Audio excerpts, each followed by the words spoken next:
Now we'd like to share the Word of God. Today's Word of God from the New Testament, Gospel according to John, chapter 6, verse 1 to 21.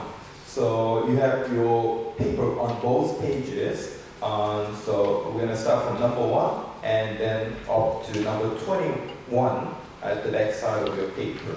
So we'd like to read the Word of God, Gospel according to John, chapter 6, verse 1 to 21 together. Sometime after this, Jesus crossed to the far shore of the Sea of Galilee, that is, Sea of Tiberias. And a great crowd of people followed him because they saw the miraculous signs he had performed on the sea. Then Jesus went up on a mountainside and sat down with his disciples. The Jewish Passover feast was near. When Jesus looked up and saw a great crowd coming toward him, he said to Philip, "Where shall we buy bread for these people to eat?" He asked this only to test him, for he already had in mind what he was going to do. Philip answered him, 8 months' wages would not buy enough bread for each one to have a bite. Another of his disciples, Andrew, Simon Peter's brother, spoke up. "Here is a boy with 5 small barley loaves and 2 small fish, and how far will they go among so many?" Jesus said, "Have the people sit down." There was plenty of grass in that place, and the man sat down, about 5,000 of them. Jesus then took the loaves, gave thanks, and distributed to those who were seated as much as they wanted. He did the same with the fish. When they had all had enough to eat, he said to his disciples, "Gather the pieces that are left over, let nothing be wasted." So they gathered them and filled 12 baskets with the pieces of the 5 barley loaves left over by those who had eaten. After the people saw the miraculous sign that Jesus did, they began to say, "Surely this is the prophet who is to come into the world." Jesus, knowing that they intended to come and make him king by force, withdrew again to a mountain by himself. When evening came, the disciples went down to the lake, where they got into a boat and set out across the lake of Capernaum. By now it was dark, and Jesus had not yet joined them. A strong wind was blowing, and the water grew rough. When they had rowed 3.5 miles, they saw Jesus approaching the boat, walking on the water, and they were terrified. But he said to them, "It is I, don't be afraid." Then they were willing to take him into the boat, and immediately the boat reached the shore where they were heading. This is word of the Lord, and I'd like to share some grace with the title, "It is I, don't be afraid." Actually, I believe that, if you watch television, you hear about the program called 삼시세끼 or 골목 식당. Actually, I myself don't have TV at home, so I haven't seen the program in a home, but they are very famous programs, and they're dealing with the food and the restaurants to visit. Well, actually, we have lots of interest in food because we're hungry. Every living moment, we're getting hungry, so we want something to eat. So we have much interest in what to eat and how to eat. So when we want to make some food, when we cook something, our recipe is very, very important. That is why, some of the famous chefs are very popular nowadays, because they try to give us the very special recipe about the certain food. So when we make food with the right recipe, we must prepare the right quantity in order to feed the right number of people, isn't it? So, if you invite about 4 people over into your house, then you need to have the recipe to cover up those 4 adults. That's how it goes. So we must have right quantity as the right preparation. So I think this one, honestly, follows to the law of conservation of mass. You hear about, in your science class, law of the conservation of mass, 질량 보존의 법칙. So, whatever you have, you couldn't create or destroy because the matters are in circulation. That's the principle of the law of the conservation. So I think that principle, scientific law, apply to our preparation for our food too. Well, actually, today's passage deals with exactly the opposite. So Jesus did 2 things which quite for sure against the scientific law or the scientific boundaries. So that's what we call it miracles anyway. But anyway, we like to have a look at it in detail. So the first one is a very famous one, titled Jesus Feeds 5,000. But actually, it's not very good kind of title, I guess, because actually on that day, Jesus feeds about 20,000, as you know, isn't it? 5,000 refers to only adult men, according to their custom for 2,000 years ago. So, in fact, Jesus feeds about 20,000 people. So, I would like to see some details. So, first 4 verses from verse 1 to 4 is kind of introduction. It tells about the background of the story. When you see verse 1, sometime after this. So, after this refers to the instance in chapter 5 of book of John. So, theologians agree that it's about half year way, ago. So there's gap between the instance in the later part of chapter 5 with this part of chapter 6. They got about 6 months gap in between. That is why John is writing sometime after this, right? And then John is saying Jesus crossed to the far shore of the Sea of Galilee. So far shore refers to the northeast shore of Lake Galilee.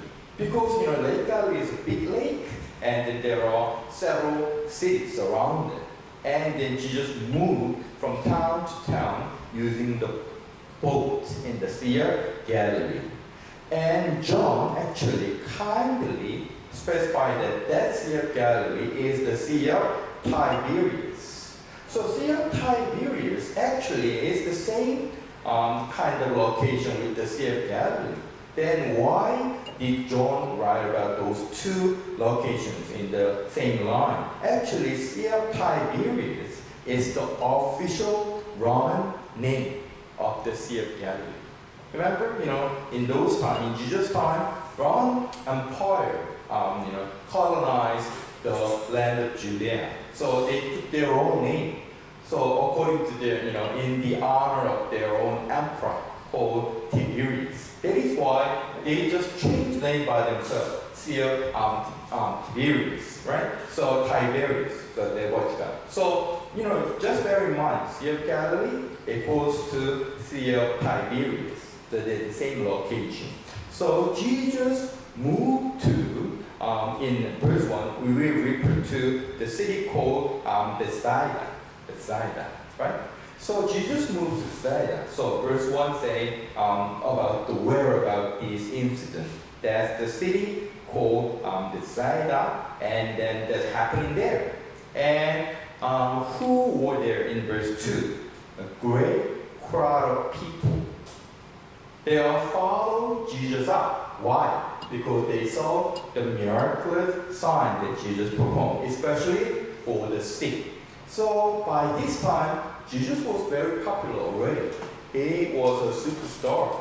And he was like, big time magician.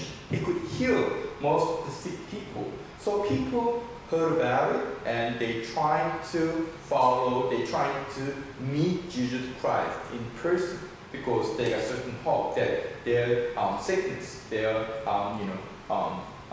problems would be healed. So there were lots of people gathered together in the city of Bethsaida. That's what happened. Now, in verse 3, we see that Jesus went up on a mountainside and sat down with his disciples. This is typical setting for the teaching of that time.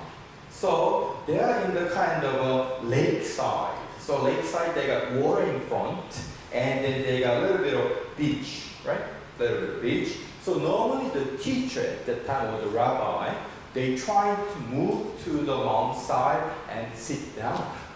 So, you might wonder that normally, it's like for us, the speaker was standing up and then the listener would sit down. But in those times, the speaker would sit down on a mountainside. Why? Because they don't have any speaker system, they don't have any mic. So they need to deliver their voice far, distance. So that's why they try to sit on a mountainside and then they try to deliver their voice to most of the people. So what does it mean by verse 3? Jesus prepared to teach. So you see, the real essence of Jesus' ministry focused on his preaching or the teaching, not just the healing part. Healing part is just the part that followed up by the teachings and preachings. So that's why we have to, keep our focus on what is more important. Within our church, same thing. Preaching or the teaching of the good news is far more important than actual healing or caring each other. So we need to see the priority by this matter on verse 3. And then in verse 4, interestingly, John is trying to talk about when. So when was the Jewish Passover feast was near. So, you have to bear in mind, John is a very good writer. He wanted to talk about when in order to give a certain idea about what would happen later.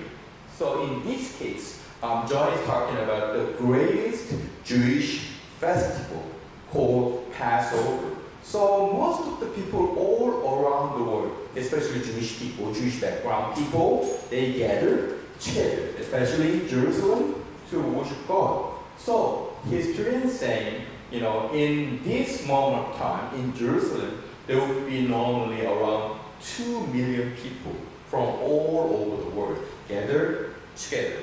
So actually, this happens in not in Jerusalem, in Galilean area, but still the same thing. They got all the festival spirit by themselves. They gather together. That's why a huge crowd will make up a group in this case. So all in all, verse 1 to 4, we got this kind of very detailed introduction. And then John leads us into the main point, and from verse 5 to 9, that Jesus raised the question about this situation. Remember, they were on the lakeside, and huge crowd in front of them, and Jesus tried to teach them. And then Jesus raised a very simple question, and then Jesus asked some of his disciples trying to solve this kind of problem. So, what's the nature of the problem? Actually, they must be fat, isn't it? About 5,000 men, and then all in all about 20,000 people together. They must have something to eat, isn't it? So that's why Jesus raised this kind of question. And when you see verse 5, this is very interesting. When Jesus looked up and saw a great crowd, and he said to Philip. So we got this detailed name called Philip among those 12 disciples of Jesus Christ. So this time, not Peter, not James, not John, but Philip. And then Jesus asked Philip, where shall we buy bread for these people to eat? So you might wonder, why not Peter? Why not James? Why not John? Because they were the most, closely related to Jesus' ministry. Then why Philip this time? So we need to see that, and the hint is the location. Actually, in this case, location called Bethsaida. Remember, this was happened in the town of Bethsaida, and this apostle Philip, his hometown was Bethsaida. That is why. So, simply you visit somewhere in Gyeongnam area, then you look for somebody who's related to Gyeongnam, isn't it? Or who's from Gyeongnam. Same token. Jesus asked Philip because he was from Bethsaida. So he surely knows about, all the whereabouts, in that area to get some food. So we know that it's quite appropriate to ask Philip about whereabouts, with getting those food. So that's why Jesus picked Philip on. Now, when we see verse 6, actually, we see Jesus' real intention, which he asks Philip. In verse 6, John wrote that Jesus asked this only to test him. It's kind of a test. So Jesus tried to using this situation for a training session for his disciples. So that is why he picked Philip. And actually, Jesus, in his mind, already he set his mind up what he was going to do. So all in all, Jesus wanted to feed them by himself. But before then, he tried to ask Philip some simple questions, in order to train his disciple. So then verse 7, we got Philip's response. So Philip's response is quite practical. He says, 8 months' wages. Well, actually, that 8 months' wages still would not buy enough bread for each one to have a bite. What a practical kind of approach, isn't it?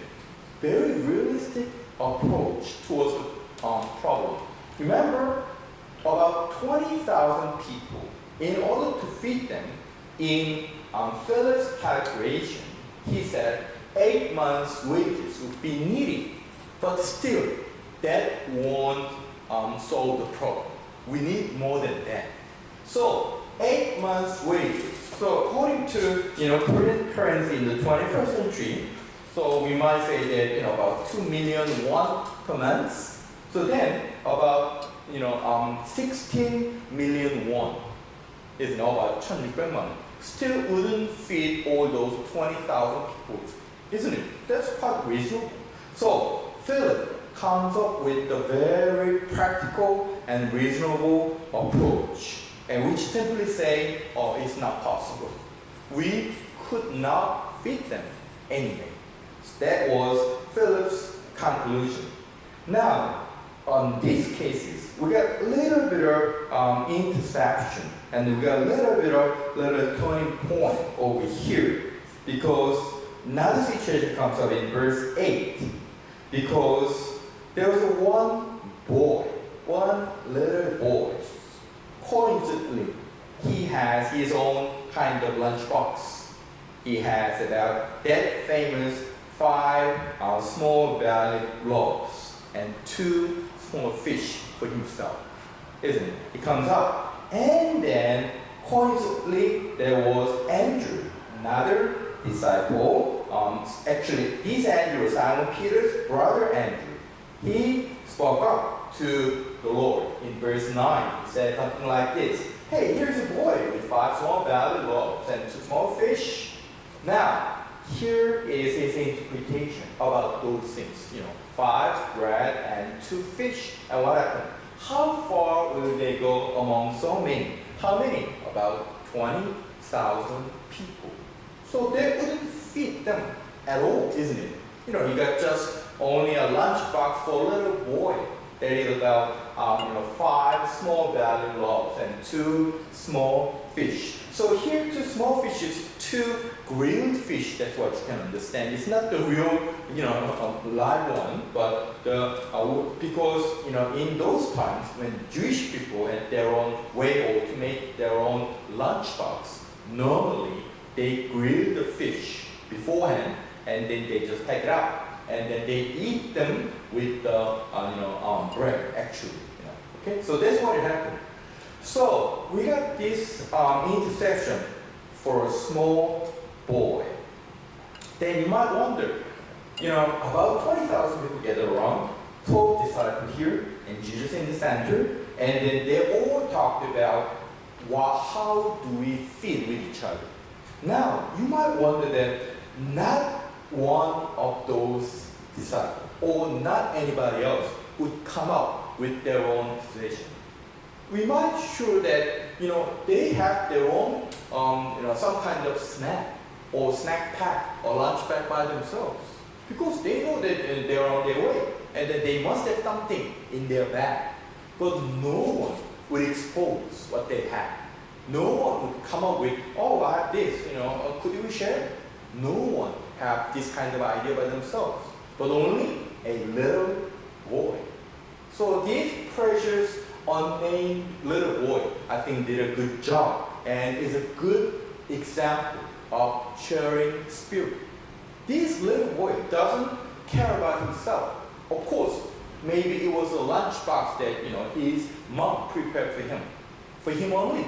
But he said, oh, we got a lot of people and there got not much things to eat. Oh, we could share. Here's what I got. And then he could come up with his lunchbox with one of the disciples called Andrew.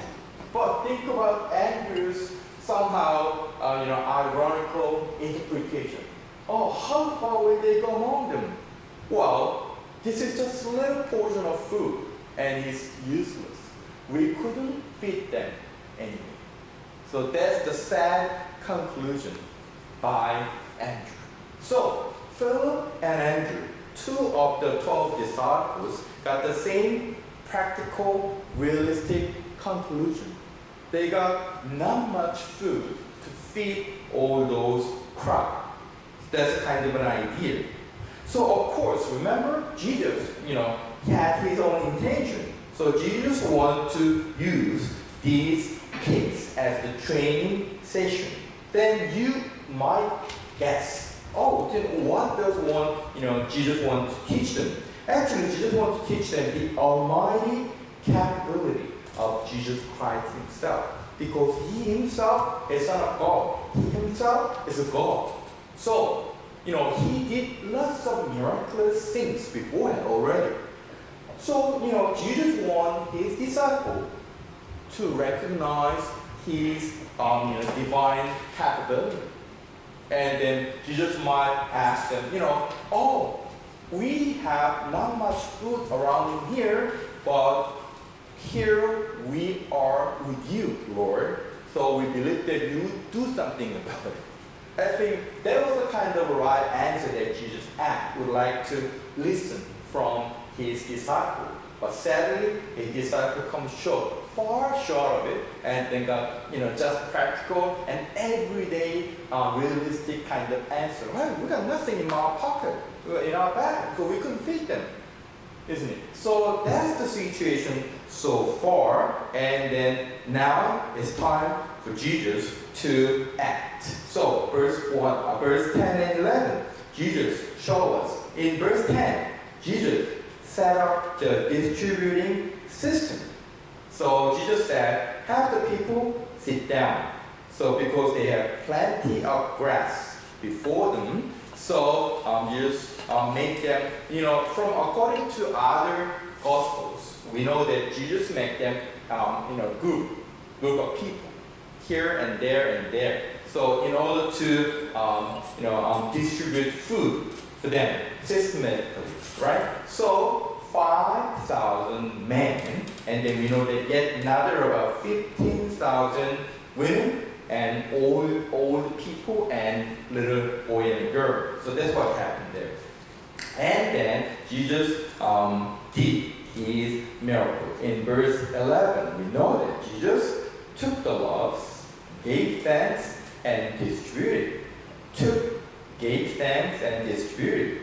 It's quite simple, mechanical way of distributing food. He did the same with the fish. So we're not going to argue that, how could that be possible in these cases? Because, there's quite, interesting points out there too, but we're not going to deal with it. But we know that after all, Jesus had good compassion about those people who are hungry, who try to listen to his words, but who are hungry. So Jesus Jesus does one of the greatest miracles in history, trying to feed them with 5 loaves of bread, with 2 fish, and feed them all, who were about 20,000 people. So that's the kind of simple fact, if you could believe that. So then, what happened in verse 12 to 13? Actually, we got very curious point that Jesus made about the leftovers. When you see verse 12, Jesus said, hey, gather the pieces that are left over. Let nothing be wasted. What a naturalist here. What a conservative, isn't it? So actually, it's not like that. Jesus still wants to give the people some lessons over those leftovers. How much should be left? In verse 13, we know that 12 baskets with the pieces of the 5 barley loaves left over. 12 baskets. So number 12, of course, refers to that perfect number 12 of the disciple and 12 of the tribes. Well, actually, there's another significances. But anyway, why? These Jesus asked his disciples, gather all the leftovers. It's very, very important. Why? Jesus wants to let people know about the nature of God. This God, once he gives something out, God gives in abundance. That's how Jesus trying to emphasize about this leftovers, right? So Jesus wants to say that this God is gracious God. So of course you care for your hunger, care for your financial situation. But when he wants to give something away, he would like to give in abundance. That's how it goes with 12 leftovers. So baskets of leftovers, and they gather together. And John, got the detailed record of it. And verse 14 and 15 talks about the end result. We have very dramatic end result there. In verse 14, people, so all those things, isn't it? They just saw just merely one lunchbox turned out to be about the food for 20,000 people. Out of nothing, almost nothing. And he fed about 20,000 people. You might think about it, we got about 10 people over here, and then we got nothing. Suddenly I'll bring up, I'll give thanks God, I'll bring up 10 Big Macs and 10 Cokes. Then you might wonder that this is something very special about this man, isn't it? Same thing. People who wandered around, and furthermore, who are those people? They are very religious Jewish people who could memorize most of the verses of the Old Testament by themselves. And then they'll like to think that themselves, I've seen something like this in the Old Testament. And then they cried out like this, surely this is the prophet who is to come into the world. Now, who is this prophet?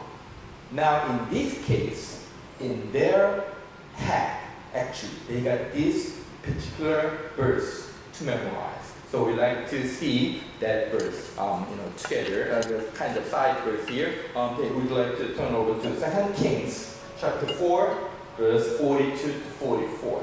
So here, these 3 verses, 2 Kings, you can see 42. Man came from Shalisha, bringing the man of God. Here, man of God refers to one of the great prophet, Elijah, the fulfill of Elijah. Okay, Elijah. So the man of God, how many? 20 loaves of barley bread, baked from the first ripe grain, and then with some heads of new grain. So, Korean Bible translated into some vegetables, but nonetheless doesn't really matter. But got some of the barley bread and then some of the heads of the new grain that they brought in front of the great prophet Elijah. That's what it means. And then Elijah said, hey, give it to the people to eat. Of course, there was a cloud out there. And what happened in verse 43? And then, people asked, his servant asked, how can I set this before 100 men? We got 100 out there. And then we got about 20 small barley, bread with a little bit of, side dish. How can I feed them all? It's not possible. But Elijah answered, hey, give it to the people to eat. Why? Because this is what the Lord said, they will eat and have some left over. Remember, the book called 2 Kings, written actually about 1,000 years prior to Jesus Christ's time. And then it was already there.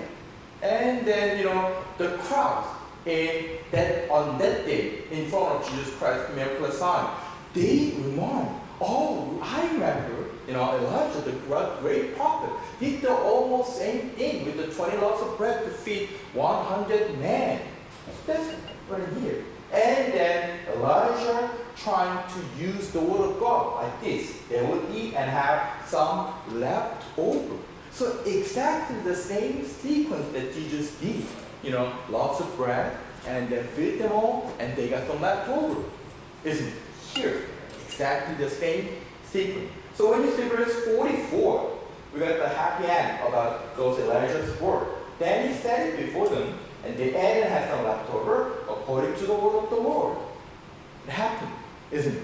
So, in this moment of time, when Jesus fed about 20,000 people remind in their brain that, it happened long before. Now, this young man must be like Elijah, must be one of the greatest prophets. And remember, long gone, they waited for their own Messiah to set them free from the hand of Roman Empire. So they saw, this is the one, this is the man who could save our nation, who could achieve the independence of our nation. That's how they believe. So, naturally in verse 14, yes, let's get back to our main part, verse 14. So that's why they say, surely this is the prophet. And what happened in verse 15?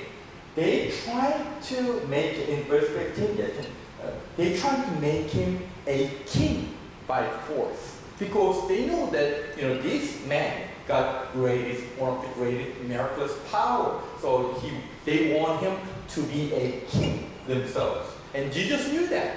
Jesus knows their intention, humane intention based on their desire. So what happened? Jesus withdrew again to a mountain by himself. In a few cases in the New Testament, Jesus tried to escape himself away from the crowd, away from all those, praises, isn't it?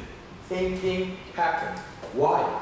Jesus' kingship is much different than with all those general conception of the kingship of the Israeli people back then.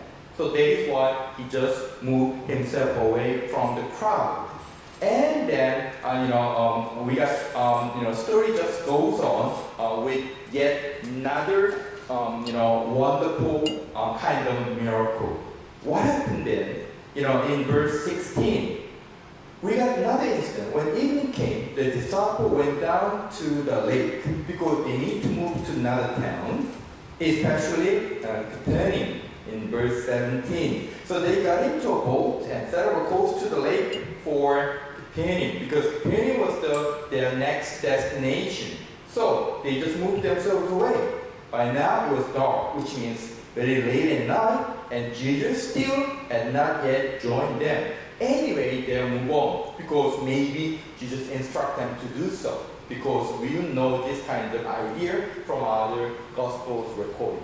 So that's what happened. And then they were in the middle of the Lake Galilee. And then in verse 18, what happened to them? A strong wind was blowing and the waters grew rough. That's what happened. So you might wonder that, hey, this is only a sea. They call it Sea of Galilee, but this is actually the lake. How would that be? Well, actually, I'd like to give you some idea about, how big is the Sea of Galilee or the Lake Galilee. Lake Galilee is about 200 meters below sea level. 200 meters below sea level. And then their depths about 45 meters deep in average. It's like a sea, with 45 meters deep. And then what happened?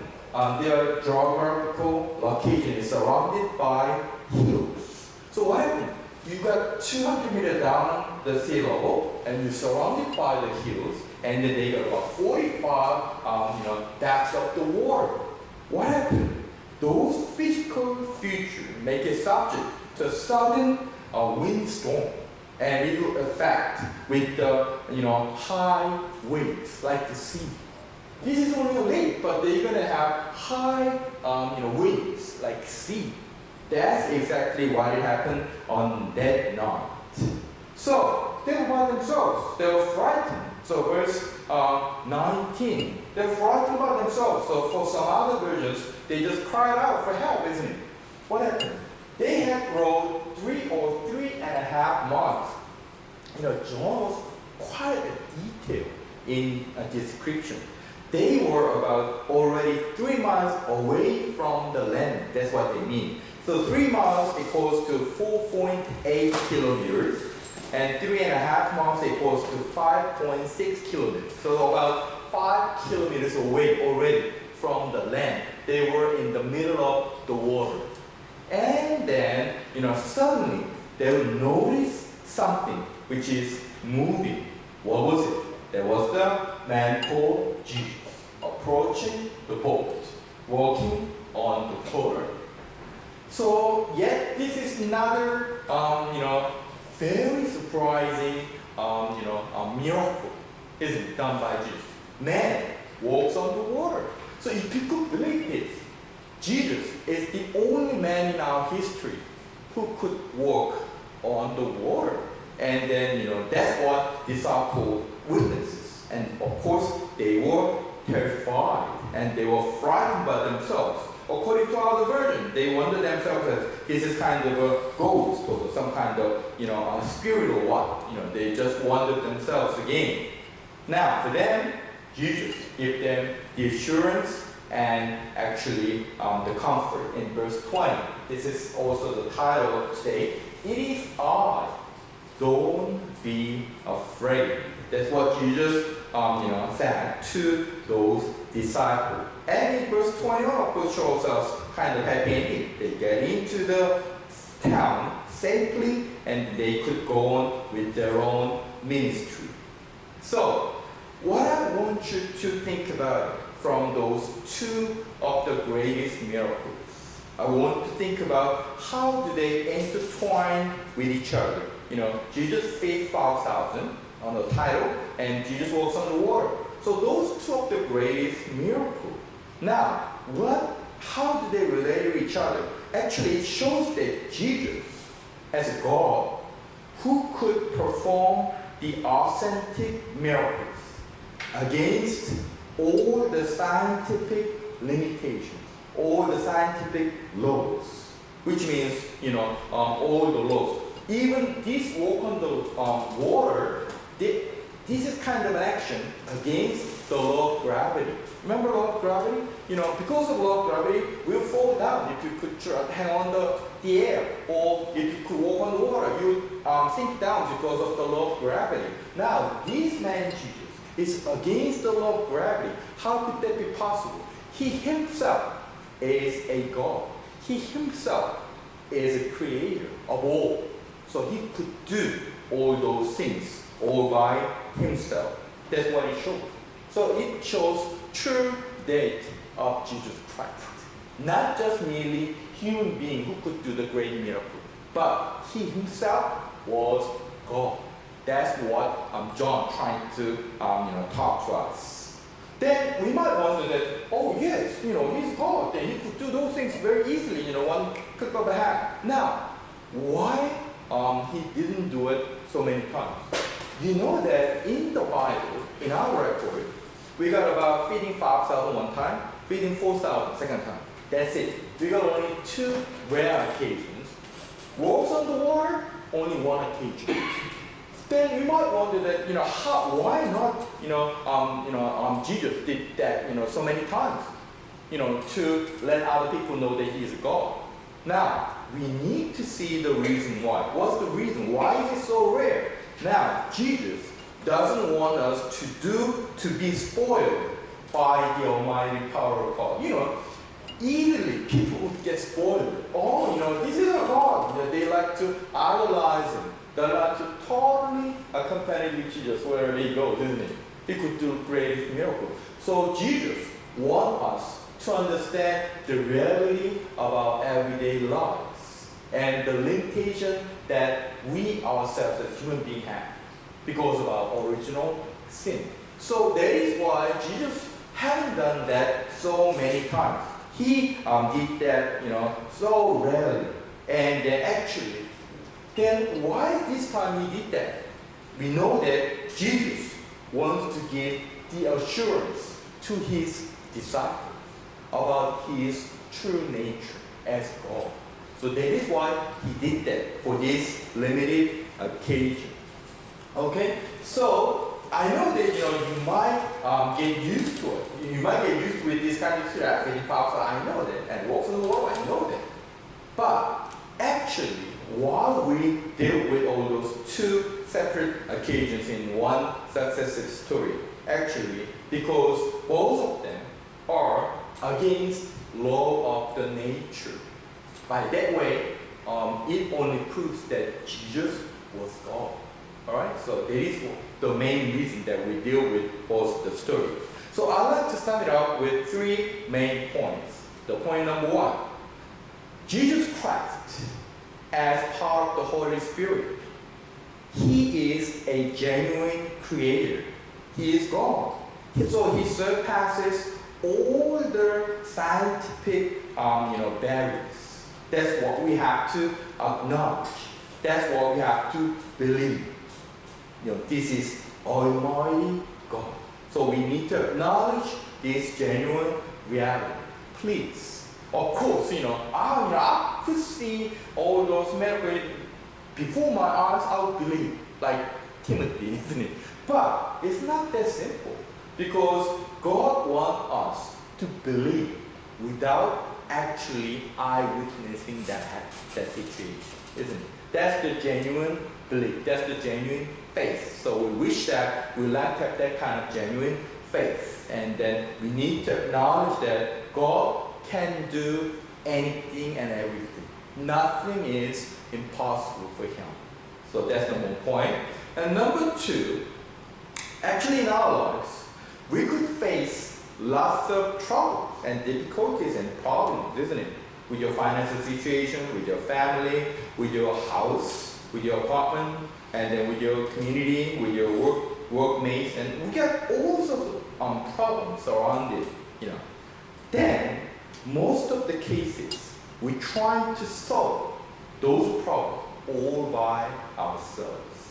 So today's passage indicates that in those cases, we need to turn our face to God. It is time of the most difficulties, isn't it? We need to consult God with our own problem. Remember, God is Almighty. He could do almost everything. But first of all, we need to ask. Without asking, God wouldn't do, anything for you. So that's the kind of a realistic idea of prayer. That's the realistic idea of prayer for other people too.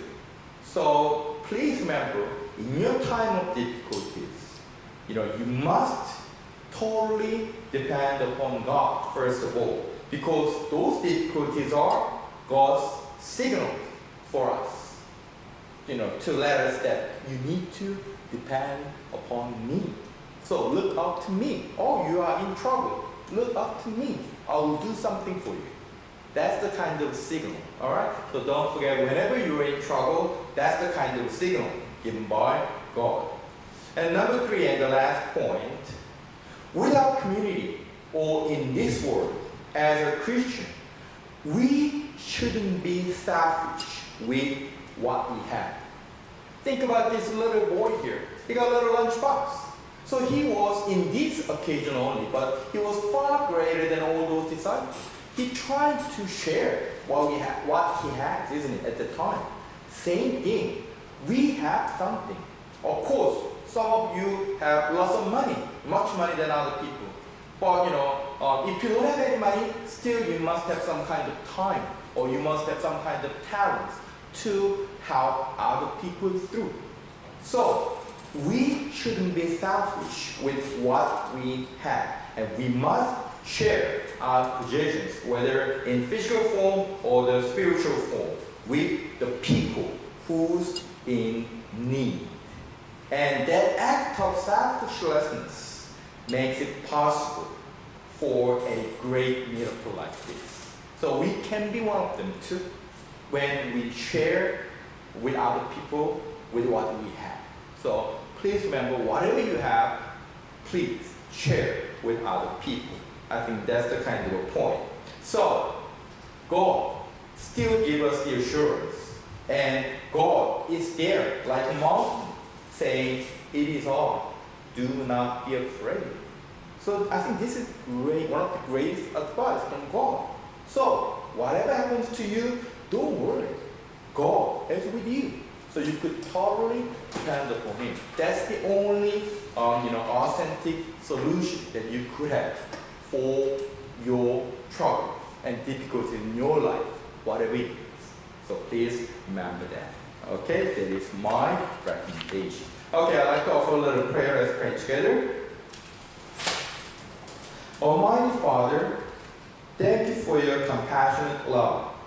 And please, let us remember the fact that you're sustaining God who cares for us.